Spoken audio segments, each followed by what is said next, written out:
વલસાડ જિલ્લા કપરાડા તાલુકાના મનાલાથી વાડધા નિશાળ ફળિયામાં જતો રસ્તો અને નાળું ધોવાઈ જતા ફળિયાના લોકો મુશ્કેલીમાં મુકાયા. કપરાડા તાલુકાના વાડધા મનાલા ગ્રુપ ગ્રામ પંચાયતમાં આવતા મનાલા ગામથી વાડધા નિશાળ ફળિયામાં જતો નવો બનાવેલ ડામર રસ્તો અને નાળાવાળો પુલનો એક બાજુનો હિસ્સો ધોવાઈ જતા મોટા ખાડાઓ પડી ગયા, જેથી ફળિયાના લોકો મુશ્કેલીમાં મુકાયા. વલસાડ જિલ્લાના કપરાડા તાલુકામાં ધોધમાર વરસાદ વરસ્યો હતો. આથી નદી નાળાઓમાં પૂરની પરિસ્થિતિ સર્જાતા લો લેવલ કોઝવે પાણીમાં ગરકાવ થઈ ગયા હતા. વાડધાના નિશાળ ફળિયામાં રસ્તો અને નાળું ધોવાઈ ગયું હતું.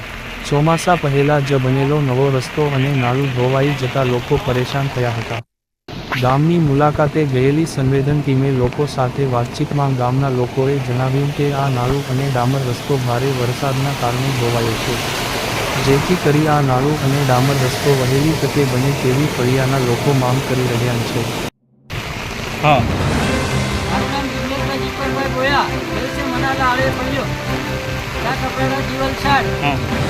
રસ્તો બનાવેલો સારો નથી. કોન્ટ્રાક્ટર બેદરકારી કરીને રસ્તો બનાવ્યો.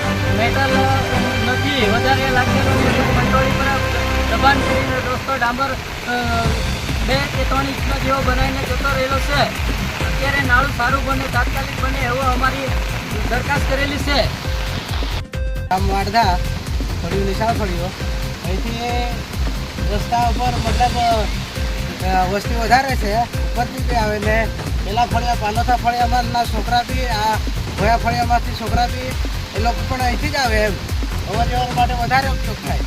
આ નાળા ઓછા હતા એટલે આ પાણી ઉપરથી ગયું, પાણી વધારે આવ્યું એટલે તૂટી ગયું. તો તાત્કાલિક રસ્તો બને એ માટે નમ્ર વિનંતી કરી.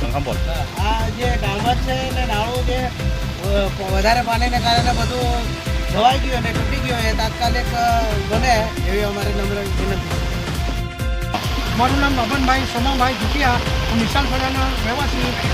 આ અમારો પહેલો રસ્તો બનાવે છે, પહેલા વરસાદમાં ધોવાઈ ગયો છે એટલે અમારી પરિસ્થિતિ ખરાબ છે. અને બાળક જવા માટે સ્કૂલમાં એને પણ તકલીફ છે.